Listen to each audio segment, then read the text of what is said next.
Today we're headed to Gilbert, Arizona with Chris Bray. How are you? Oh, I'm doing great today, Kurt. How are you doing? Very good. Now, I'm so excited for this discussion. Just in our conversations before, because I love taking like the some of the research that typically is discussed in maybe more secular context or professional business context, and say what can we learn from that in a religious or a Latter Day Saint context? Because you do you've done a bunch of research about the brain in the context of organizations. How would you explain it? All right. So I guess, but probably the best way to say it is we work with large organizations and we help them solve problems mostly around brain health, performance, and optimization. So their employees, their team members, as well as their customers and clients.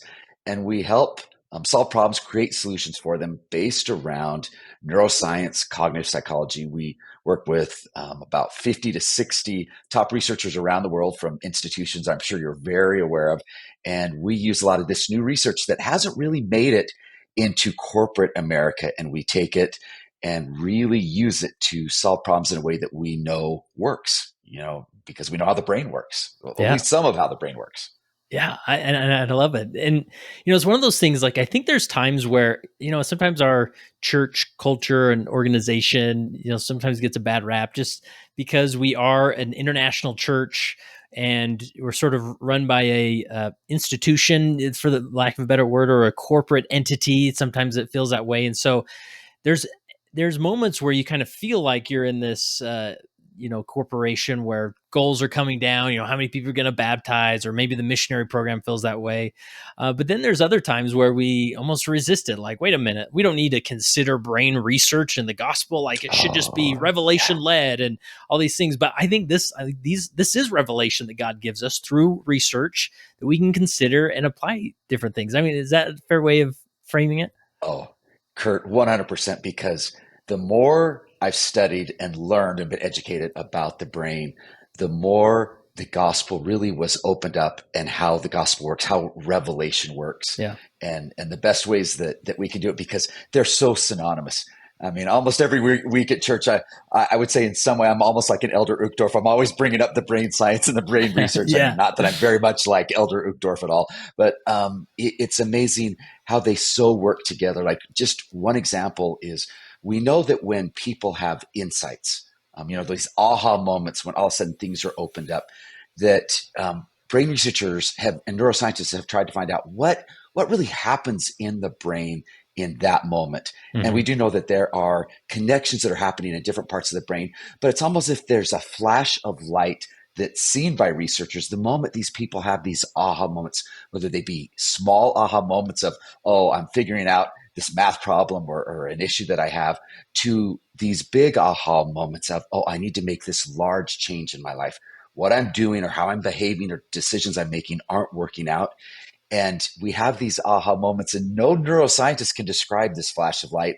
And I sit there and I smile, and I think I know exactly what it is, whether it's the spirit or knowledge or revelation coming from our Heavenly Father and the Holy Ghost that really helps us have a broader understanding of who we are, what our potential is, the things that we should be doing, the people that we should be serving and helping. It's really that connection or that conduit coming from the heavens to us as humans through our brain, and then also through our emotions and through our spirit and our, Yeah. let's say, our spirit. Yeah. Man, you mentioned Elder Uchtdorf. I felt the same way sometimes during his conference talks. I'm like, I think he's reading the same books I'm reading. I would love to see his bookshelf, you know what I mean? Because he does bring in like these different research studies and Steve Jobs perspectives and quotes that are like, wow, this is fascinating to hear in a gospel setting. So really good stuff. Oh yeah, absolutely. And in Yeah. fact, it's funny because he talks about being a pilot so much, and all the time in Elders Quorum in our ward, it's funny. People would be like, "Well, Chris, is there any brain science around this that you could share with us?" And so it seems like I'm kind of categorized as that, and I just that it's a world that I absolutely love, and as I said, it's so synonymous with the gospel. I mean, every little piece that we hear from General Conference, I can usually relate it to some aspect of what the world is telling us. You need this. You need this in Hmm. brain health. You need this in longevity. You need this for your brain, for brain performance and productivity. Or even most importantly, I think, which is the gospel is all about, is a gospel of change. as you're talking about missionary work, is Yeah. the gospel asks us to change, and our Heavenly Father asks us to change, and we're always feeling the spirit of, hey, I can be better in this way. And so that's a lot of what we know in brain science is, how do we do that? How do we change? And why is change so important? Awesome. And that's a perfect segue because, if instead of us turning to you in Elders Quorum, we're turning to you in maybe the broader Latter-day Saint world and culture. And we're just saying, Chris, like where do we begin with brain science? If you were to walk into a room full of church leaders and your task is to share with us some thoughts and perspectives about brain science, where would you begin? Where would I be? Probably go to two different areas now. Okay. Pretty much within science, there's known as somewhere around 7 or 8 pillars of brain health, performance, and optimization. How do we get our brains to work the best?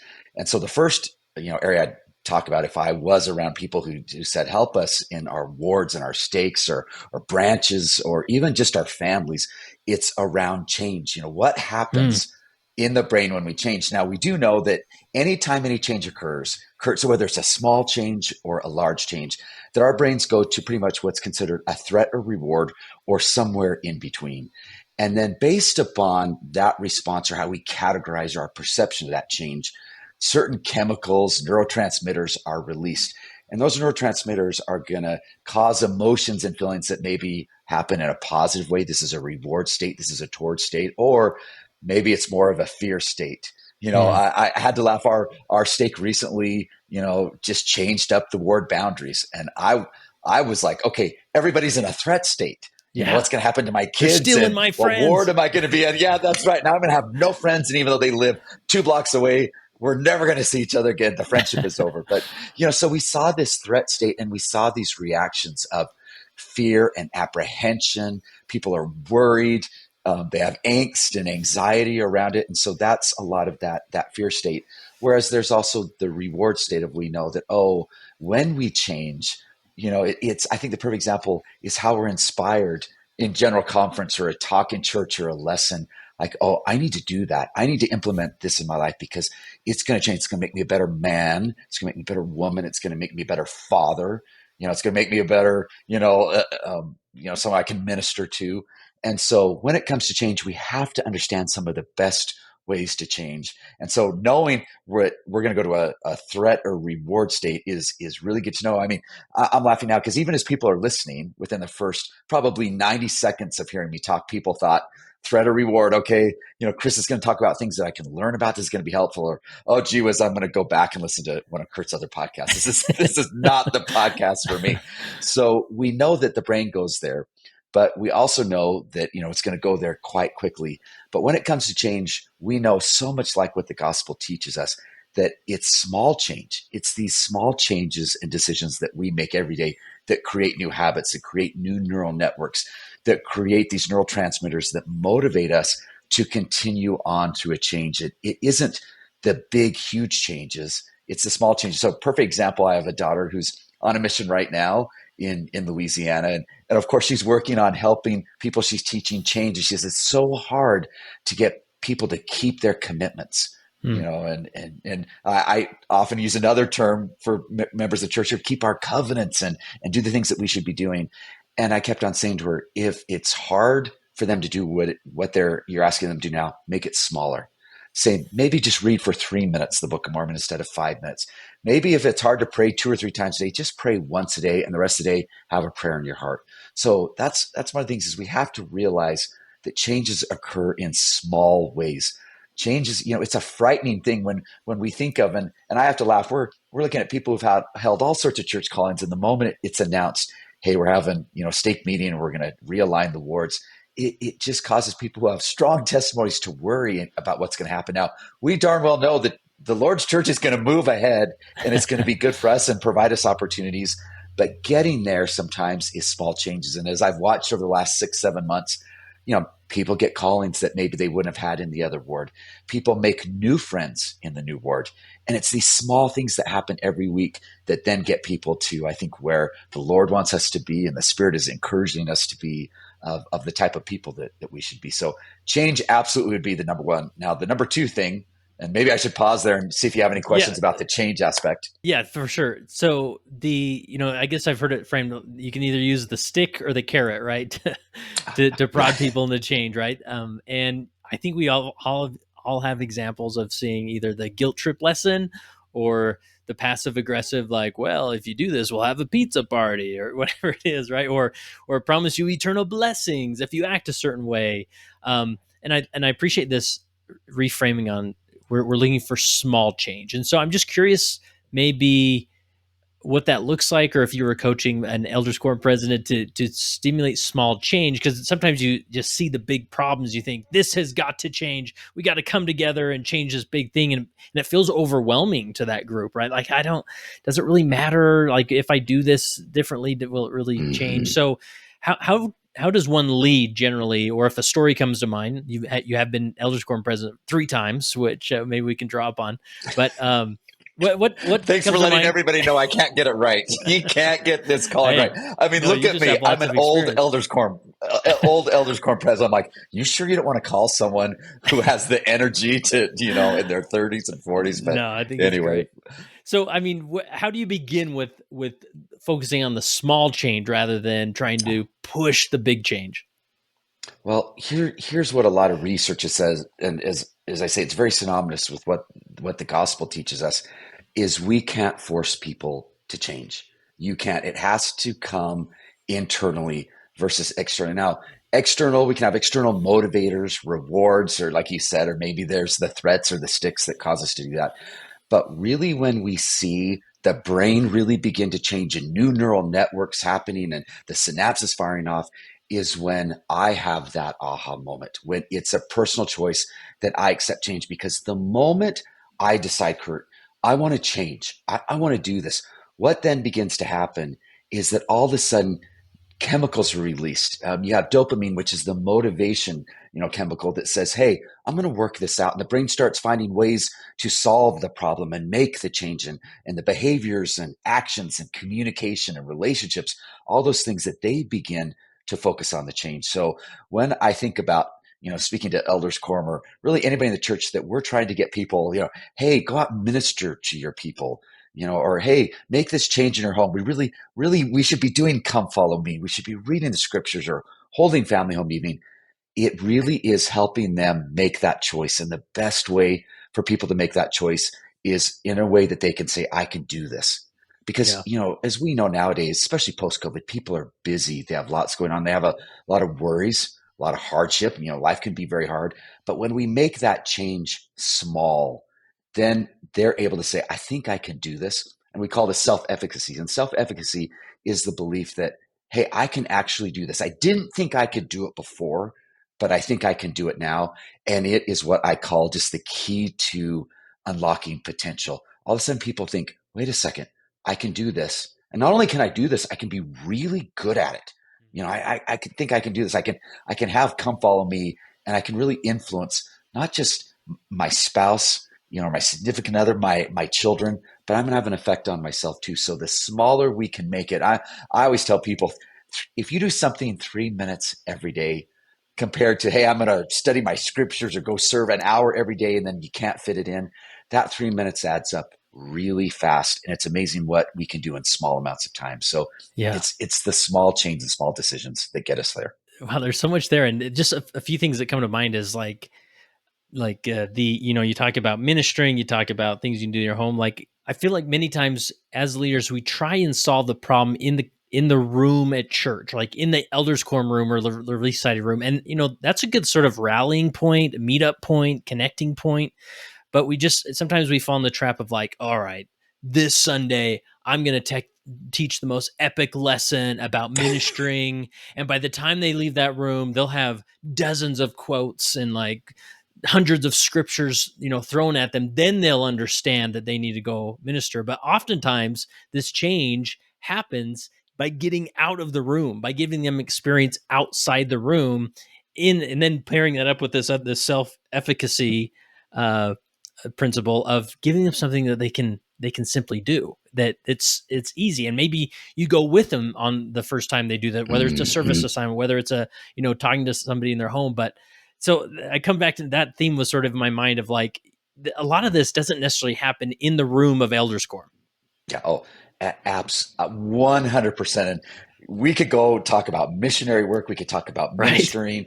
There's Yeah. so many areas we could go to, but maybe I can give one really good example. Cool. And when we teach in our ward, we do lessons very different because the whole goal, I think, in using the prophet words is to hear him.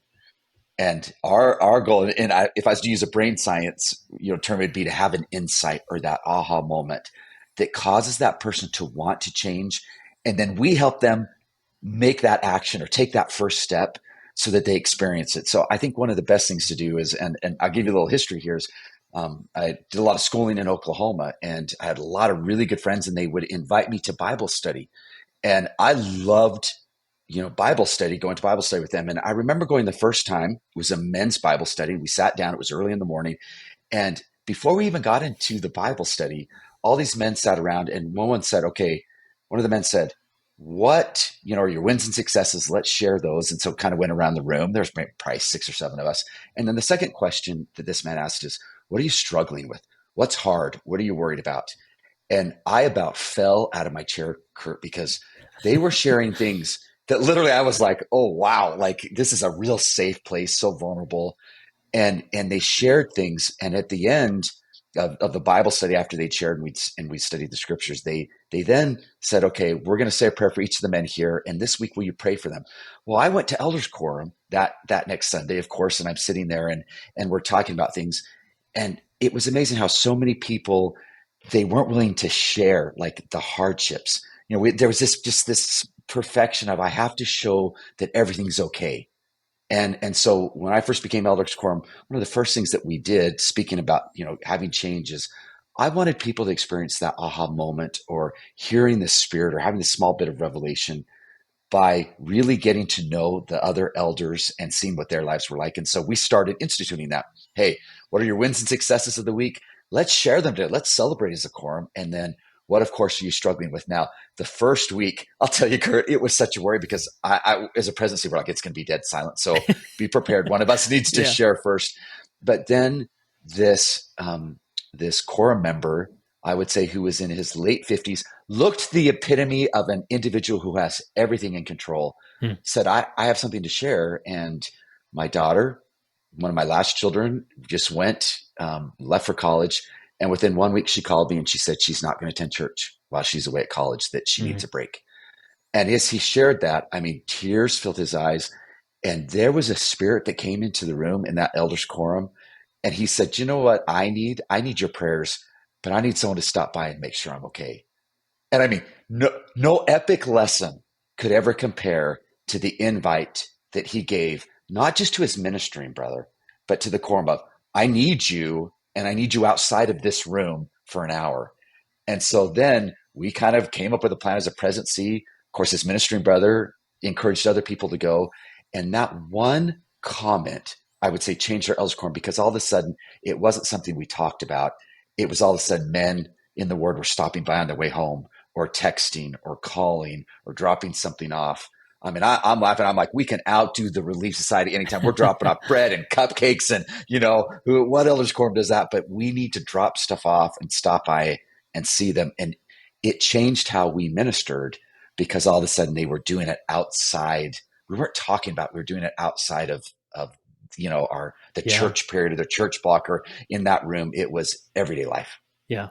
And so this started with just that simple question of asking for wins and struggles at the beginning of each quorum meeting.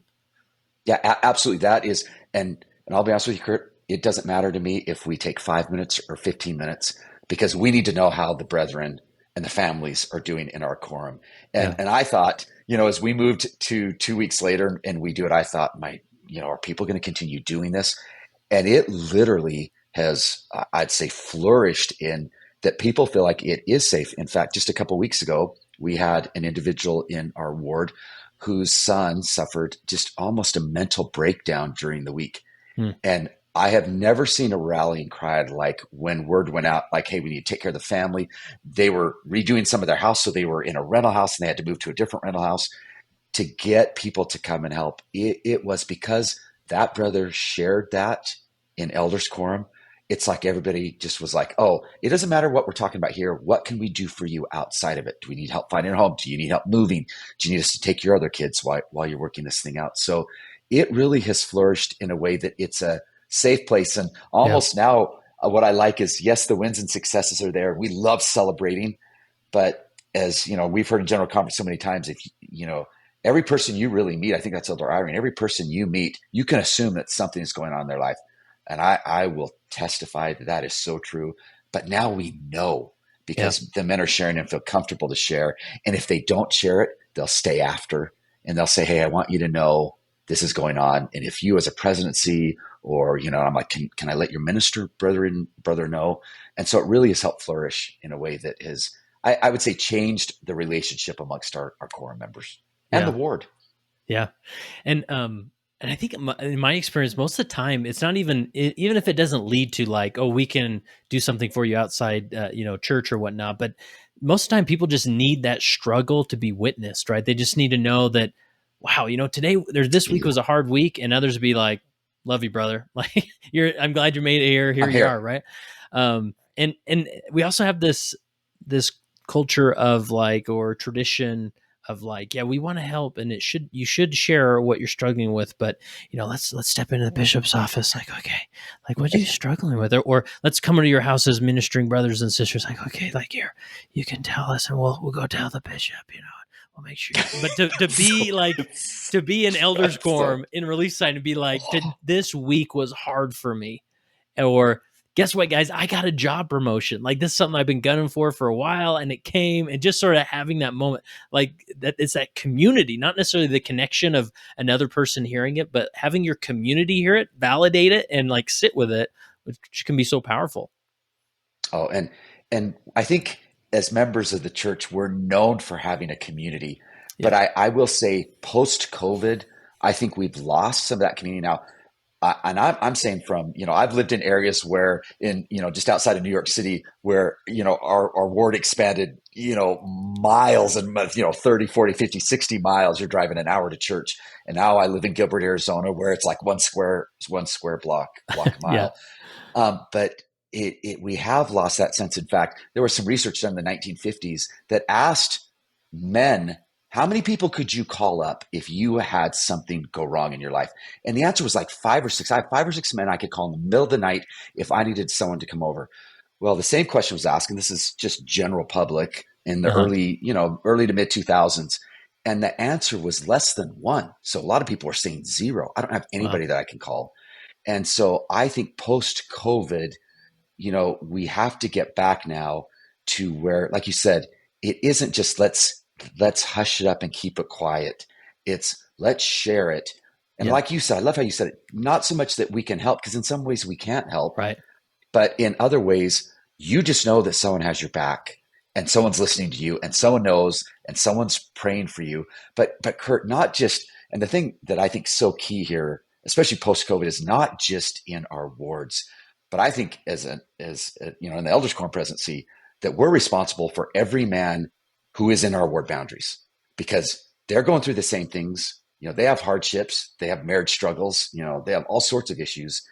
How are we helping them as well? Not just as ward members. How are we serving not just our ministering to our own, but how are we ministering outside of that? And that has been a big aha moment for our ward, for me, for ministering brothers, that, hey, you have people you're assigned to, but guess what?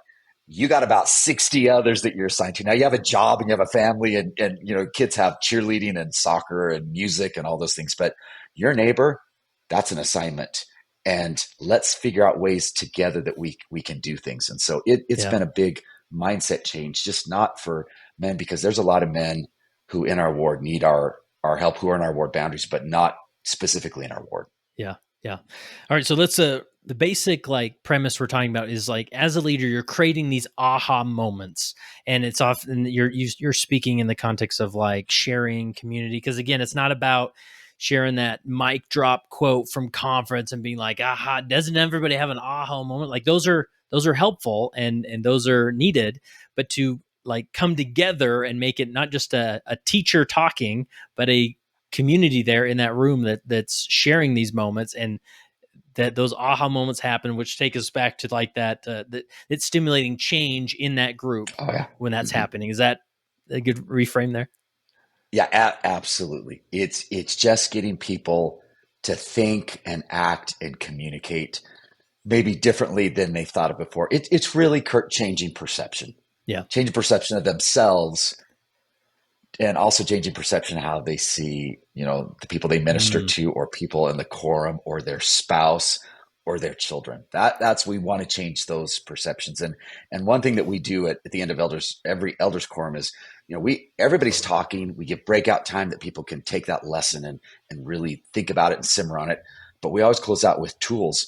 What are one or two tools? Here's what we think, and the teacher, instructor, here's a couple tools.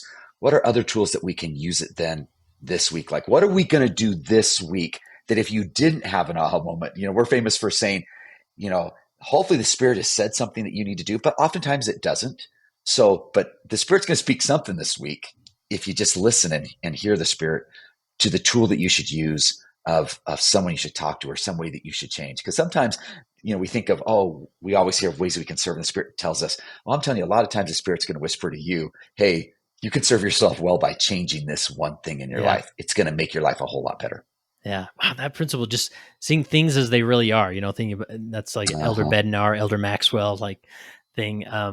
And because when you walk into, say, a quorum meeting or release signing meeting, like your perceptions could be completely off as from things as they really are. And so by, stimulating this discussion, inviting people to share things as they really are, then it shifts, you gain a new perspective in that room, and that changes you of how you approach that room, how you show up, and so forth. That's powerful. That's great.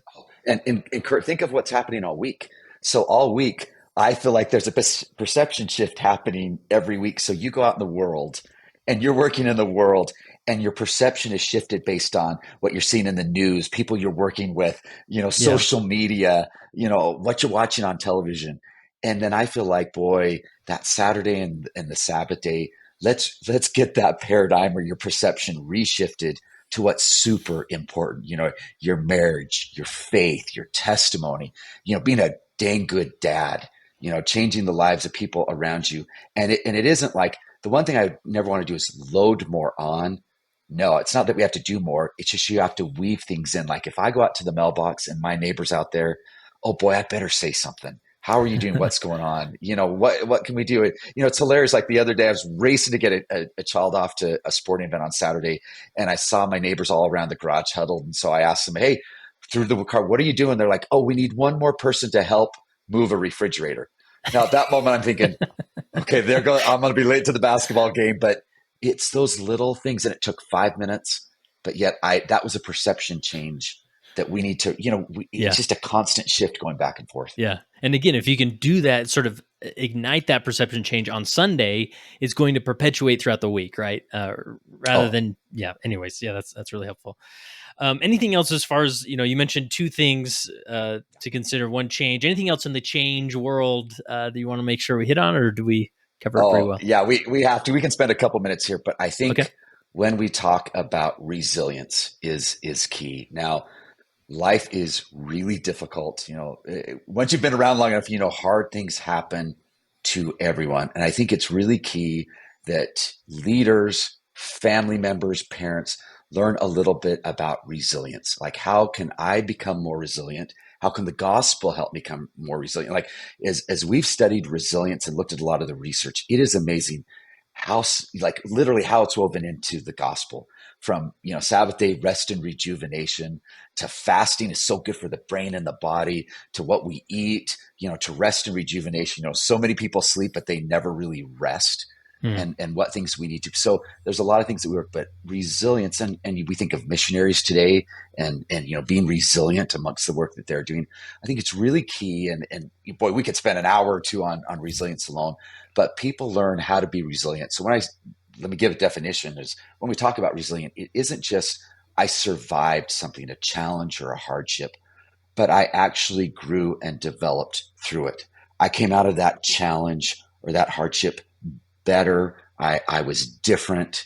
I grew and developed as an individual, and I actually thrived, through it. I came out on the other end better. That now we know a lot of people who go through hardship. When they look at it about 18 months to 2 years later, literally a large percentage of them say, this is one of the best things to ever happen to me.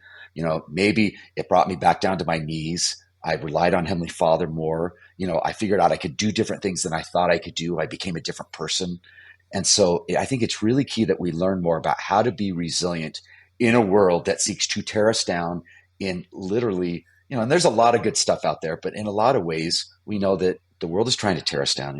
Got to be careful social media. We got to be careful what we watch and what we read, because they really do tear us down. And marriage is important. Our role as fathers and mothers is important, and our role in even what we do in our own little neighborhood or community or ward is so key. I think one of the best things I've learned from Elders Quorum president is, I can't minister in a way that everybody needs it, but it's amazing how there's so many different personalities and expertise and talents in the Elders Quorum, and the right person seems to always be there. Like, we've got someone who can help you out in some way. And it's just amazing how the Lord has put together all these people, a real different mix, that really to help each other out in ways that you may need it or I may need it at the right time. So I Yeah. think that we have to learn more about resilience and ways that we become more resilient, so that we can, I think, grow our testimonies and become better parents Yeah. and church members.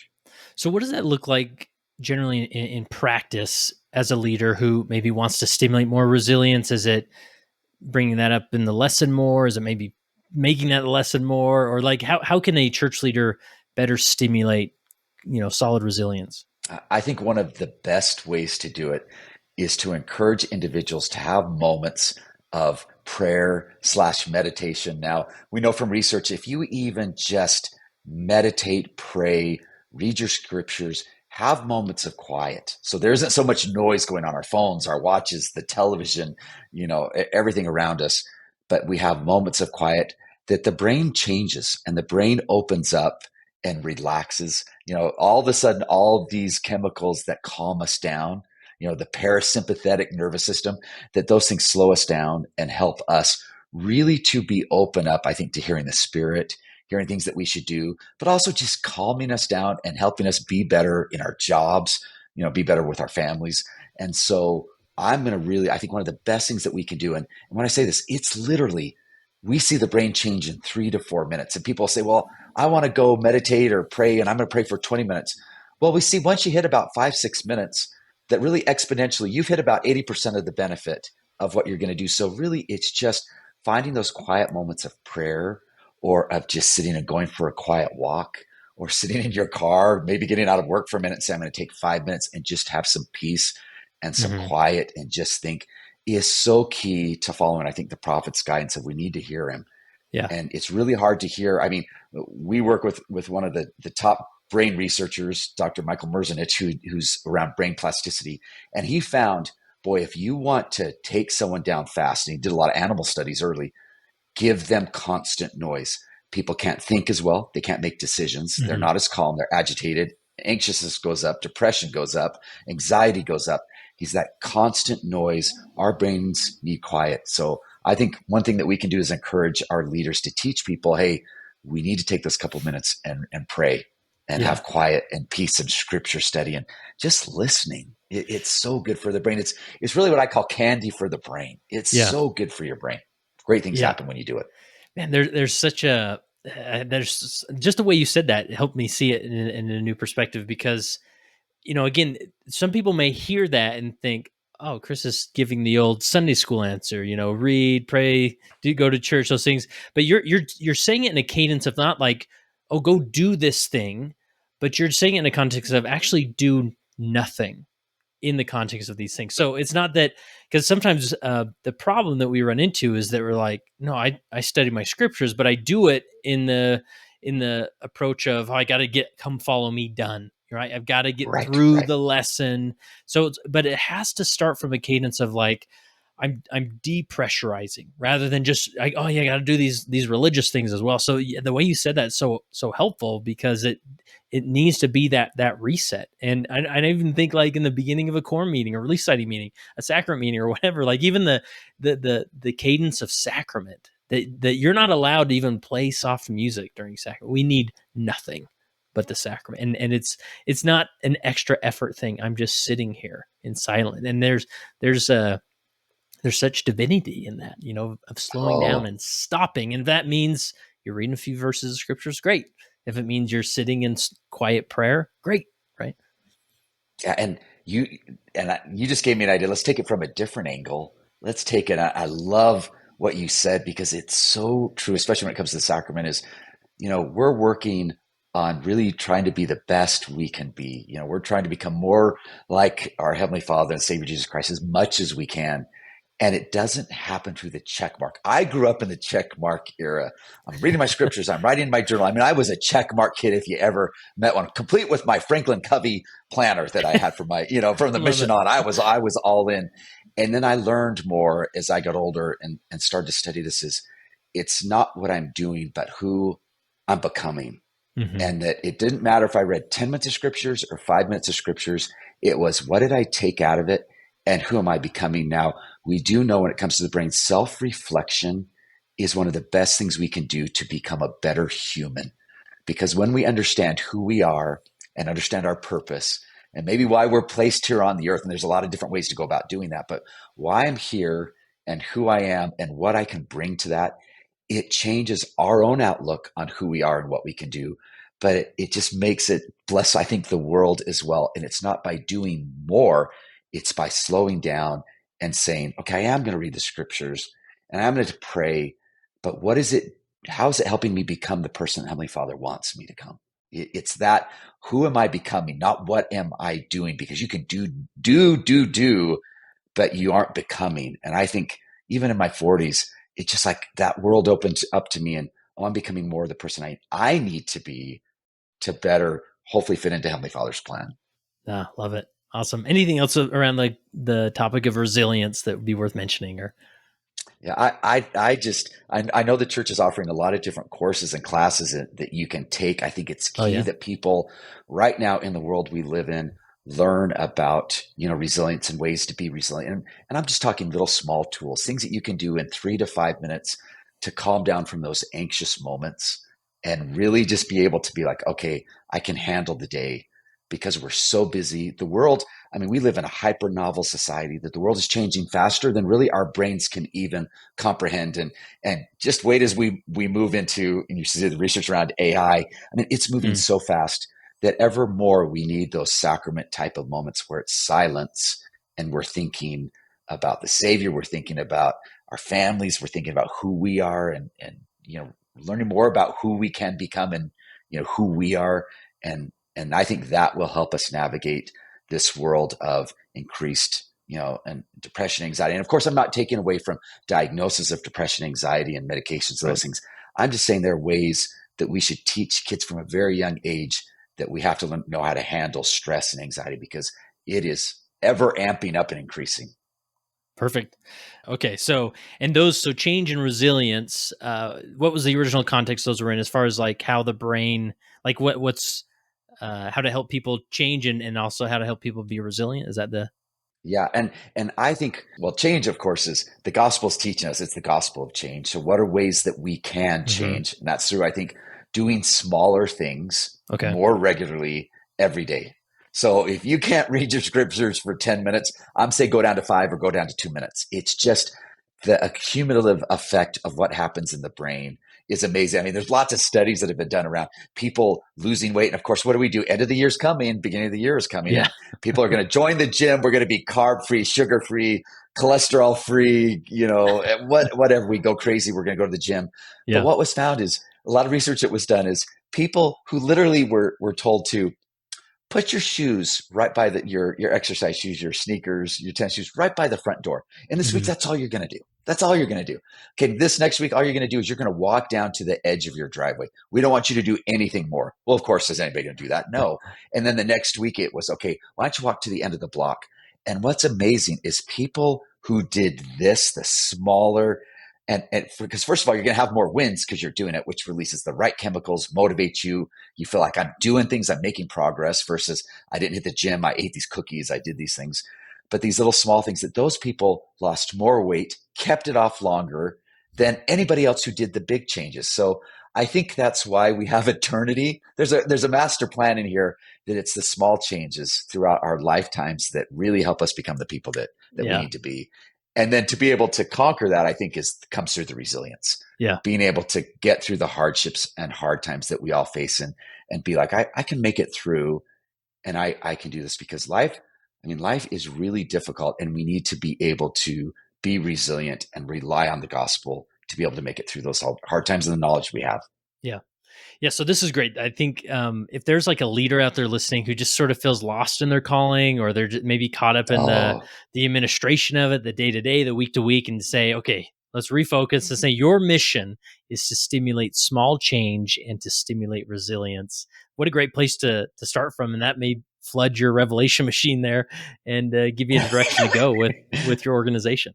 and absolutely. And that may even be enough because Yeah, all of a sudden it's like you light this little fire and you ignite it. And then all of a sudden it spreads throughout your quorum in your ward that people are open and sharing in small changes. It is really, elders quorum aren't called for, presidents aren't called for 2 months. They're called for, a couple of years or 2 or 3 years because that allows them to make those changes in that time. That that's how change occurs. That great lesson, it's going to change perception, but lasting change is going to come through time and experience and being able to do those activities. That's what's going to make the change. So we're in for the long haul here. We're not just in for yep. the short duration. Awesome. Well, I have a few other questions and whatnot that can take us in a direction, but I'm curious, is there anything else related to this? Any other point, principle, or concept you want to make sure we hit on before I fire those at you? Well, we've handled one question in the last 35, 40 minutes. So my batting average is not that good. I Well, tend to that's talk too great. much, but that gives you an idea. So I think I've given tons there. Okay. Let's All move right. on. And So you sent me, just from your experience as an Elders Quorum president at various times, some different things that you've tried, and you've touched on some of these a little bit, but you talked about the sharing wins, successes, and blessings. Anything else as far as just like how you start off that Elders Quorum meeting, or anything else you did to stimulate a similar result? well, I'll give a couple suggestions. And of course, this Okay. is, ideas and revelation that came to, our presidency and our instructors and things like that. And it may absolutely be different for your ward and the needs of the men and the women and the families in your area.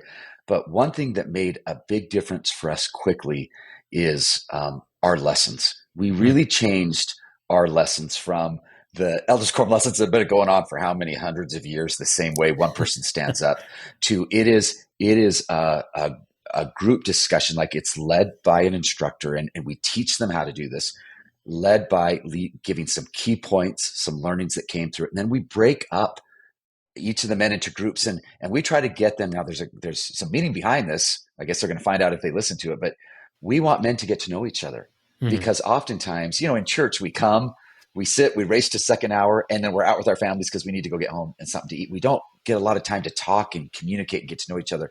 So we put men in different groups and we give them 10, 12 minutes that they can sit and talk about the 1 or 2 points that we have up on the blackboard or on the slide or whatever, that they can listen or that they can discuss it. How does it work for you? How would you do it in your family? What are things that you're doing? And then we come together the last, 10 or 15 minutes and each group really shares. So it is a group effort. Now, the best part of this is number one, men get to know each other, people that they never talk to. And all of a sudden, a lot of men have said, hey, all of a sudden I'm going out to lunch with this brother, or I know them so much better than we've been in a ward for 8 years together and we've never even barely talked to each other. Number two, they get to think and teach each other, which I really like. And they get to have those insight, aha, revelatory, moments of being together so that it really begins to work together. It's not just one person standing up, here's what you need to do. That great ideas, experiences are coming from everybody in the room.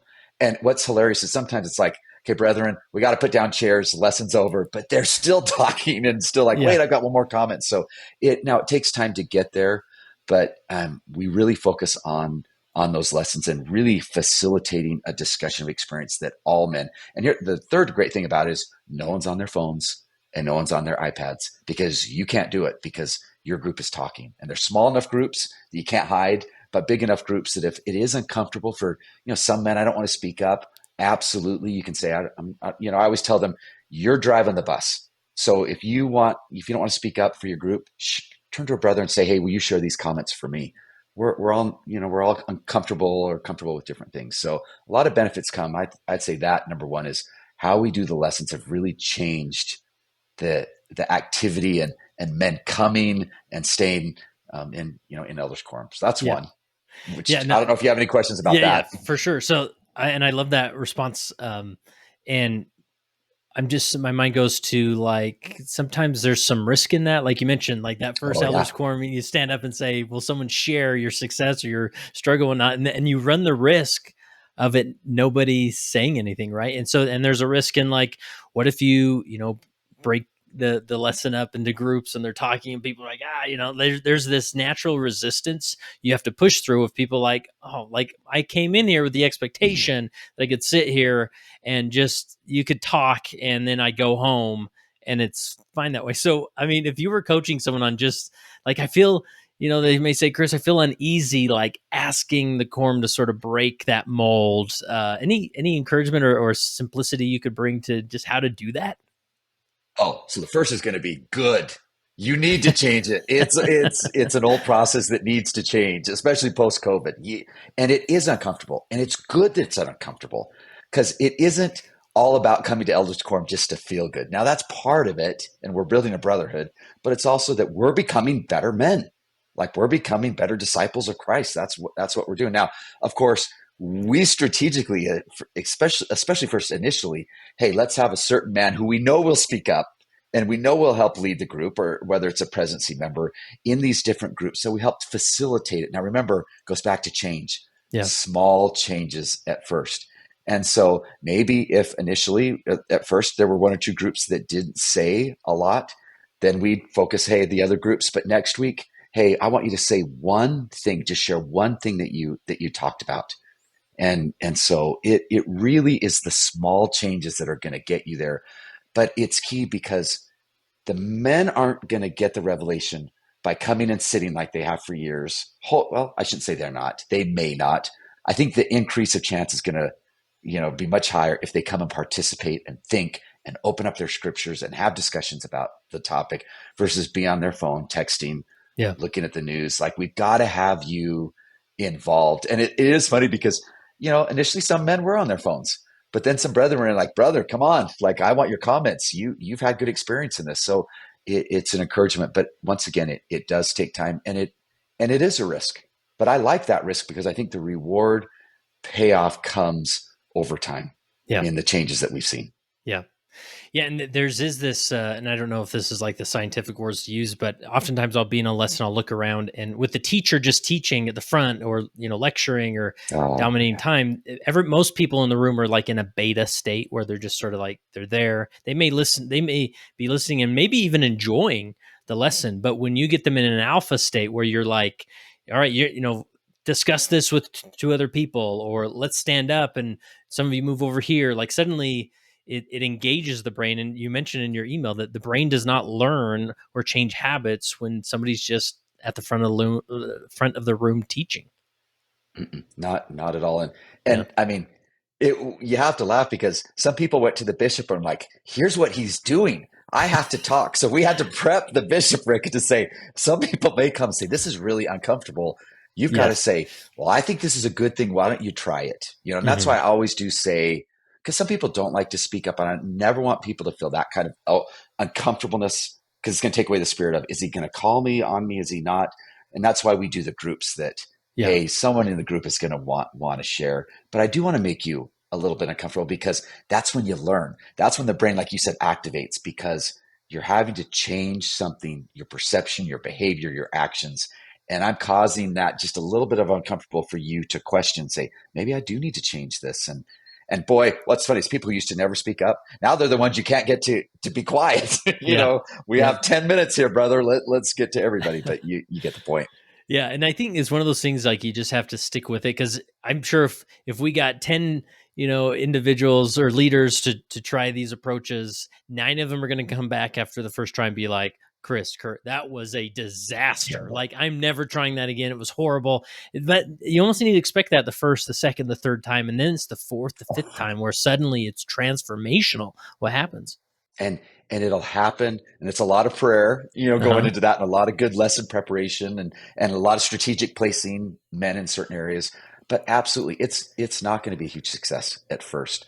But I think in the world we live in and what we need to be doing, we need to have everybody involved. I need every brother in there involved in the way that their talents and abilities are there, and their potential will come through. I think as an elders quorum president, we don't talk about this. I think one of my jobs is to help bring out some of these men's potential, Yeah. and help them see them how I think I see them, and I know the Lord sees them in things that they can do to not only better themselves and their families and their marriages, but people around them in the ward. I mean, more than ever, I realize we need every person in that ward. You have something to offer. And most of the time, people are either too afraid or they don't know. And I often will think that people don't know. They'll say, I have nothing to offer, and that's why I'm going to say no to the Yeah. calling. Whereas I'm like, oh, there's someone's life you're going to touch. We just need to find out what it is and how to do it. Yeah. And again, I think that the broader goal, like you mentioned early on, isn't necessarily what happens in that room.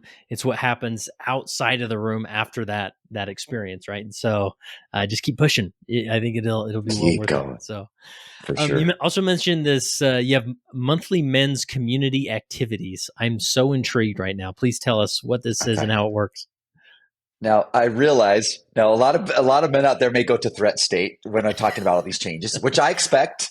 Yeah. But you try it, you're going to move to a reward state because change is hard. Most of the Mhm. time, our brain, 80% of the time, 85% of the time, our brain does not like change. But what we found, a couple of things we found, is that, like you said, a lot of what we wanted to occur was not occurring at church, because of just how church is set up. And we needed to get men outside of it. Now, I realize we live in an area that we can get men once a month to come, and maybe it's just a quick car drive or a walk down the street. I get that proximity plays a role, but I think there needs to be time where men get together. Now, initially we started doing, this elders quorum activities, but what was amazing is all of a sudden we'd be talking to men. They're like, we heard you playing pickleball. And we do what's called like chicken and pickleball, chicken wings and come play pickleball. We heard you playing pickleball. What's going on down there, Chris? And I had this aha moment of, wait a second, this needs to be community for men, not just for us, and talk about missionary work. And so we started inviting everybody, every man. And what's funny is, we'll do pickleball usually because, a couple of people have courts just right in our neighborhood. And what's funny is most of the men don't even come and play pickleball.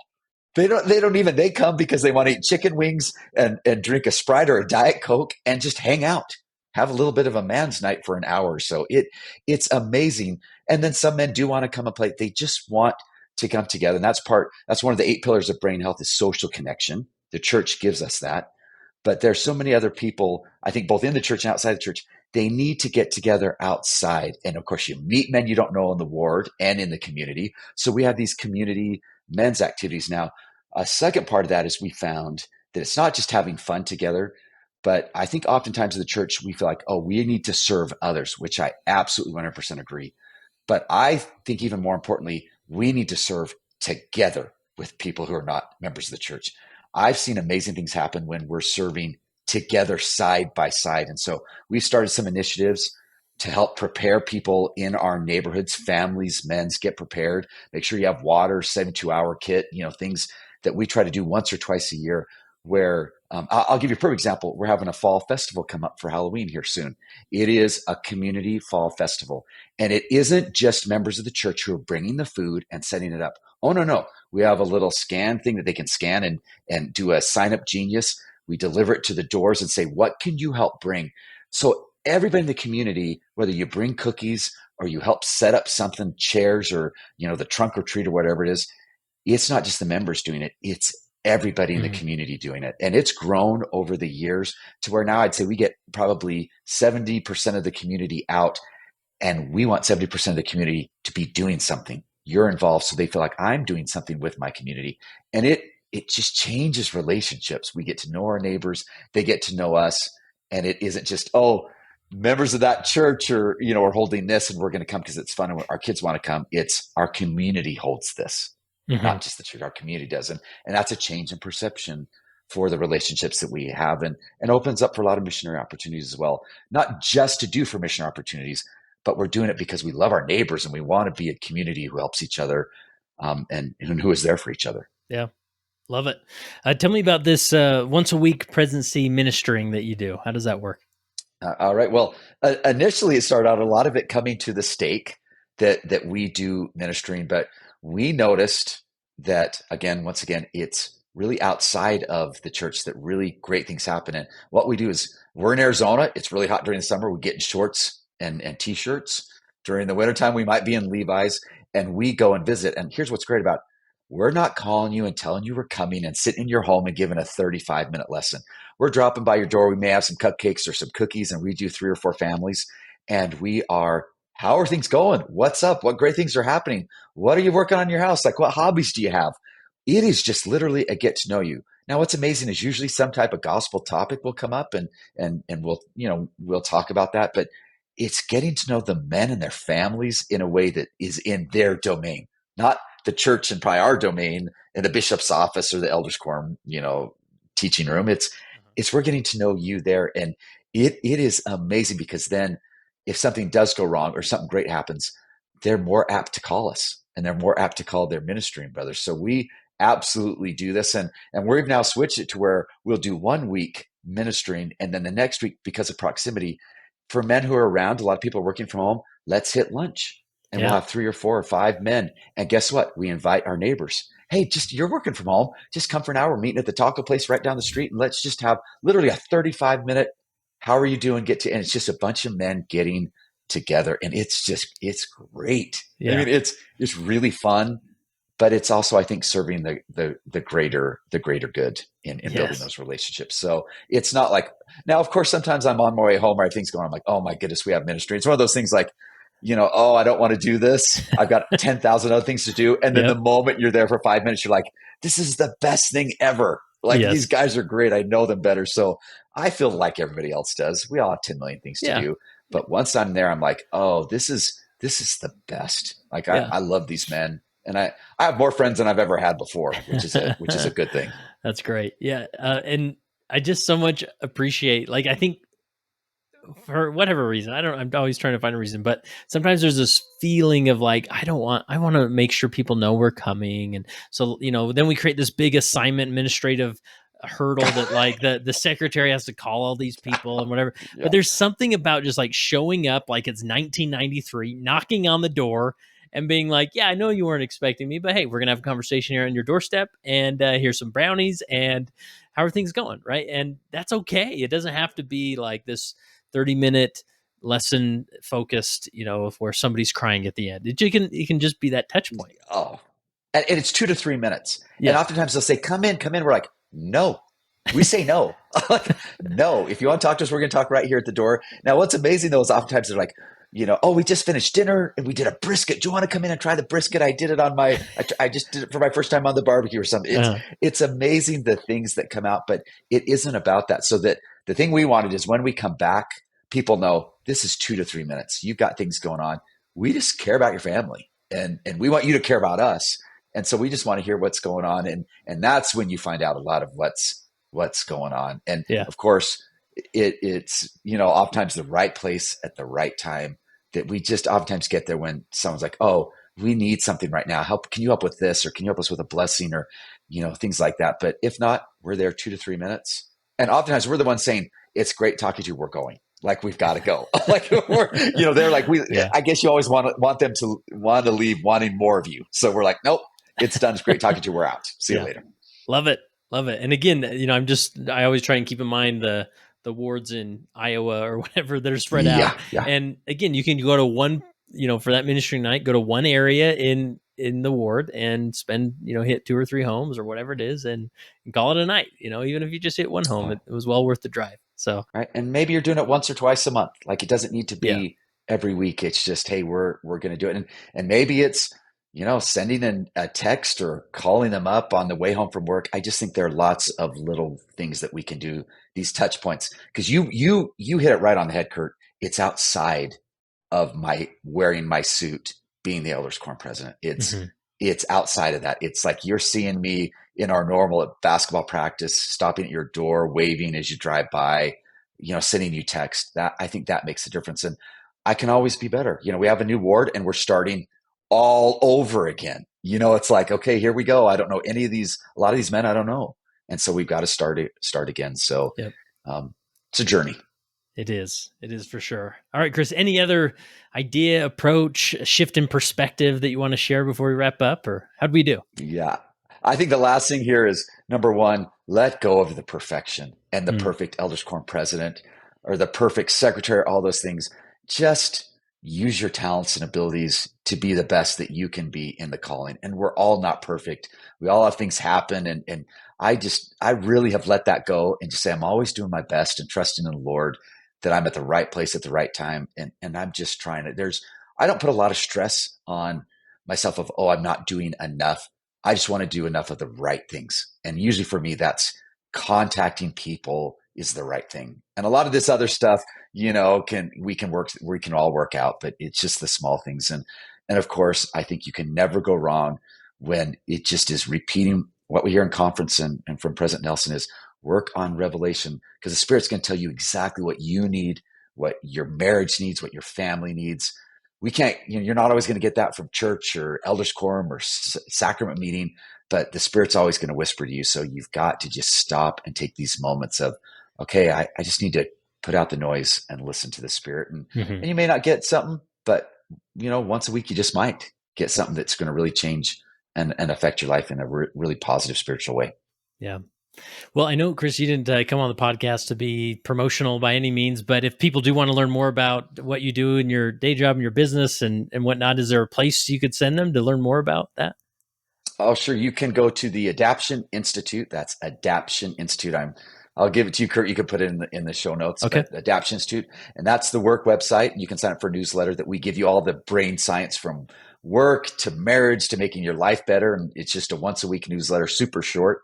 As well, I have a couple books out. We'll have 2 books coming out next year around the brain at work, as well as brain and leadership.